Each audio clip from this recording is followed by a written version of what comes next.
আসসালামু আলাইকুম। তামাদি আইন 1908 এর প্রাথমিক আলোচনা করব আজকে। তামাদি আইন হচ্ছে একটা নির্দিষ্ট সময়সীমার ভেতর দাবি বা মামলা করতে হবে। সময়ের বাইরে দাবি বা মামলা সেটা আইনত বাধাগ্রস্ত হবে। এই নির্দিষ্ট সময়টাই হচ্ছে তামাদি আইনের তামাদি বোঝাবে। আমরা সর্বপ্রথম এই আইনটি বিধিবদ্ধ আইনে পরিণত হয় 1859 সালে, সর্বপ্রথম কার্যকর হয় 1862 সালে। বর্তমানে আইনটি কার্যকর হয় 1909 সালের 1 জানুয়ারি। 1908 সালের এই আইনটি 9 নং আইন। মোট ধারা হচ্ছে 29টি, মোট অনুচ্ছেদ 183টি, মোট তফসিল 1টি।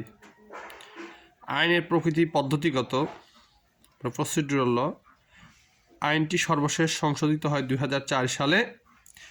তামাদির বয়সসীমা সংক্রান্ত ধারা, তামাদির যে বয়সসীমা সংক্রান্ত যে ধারাগুলো আছে সেগুলো হচ্ছে 3 থেকে 25 ধারা পর্যন্ত। তামাদি আইন প্রসিডিউরাল ল বা পদ্ধতিগত আইন হলেও ধারা 2628 হলো সাবস্ট্যান্টিভ ল বা তথ্যগত আইনের বিধান।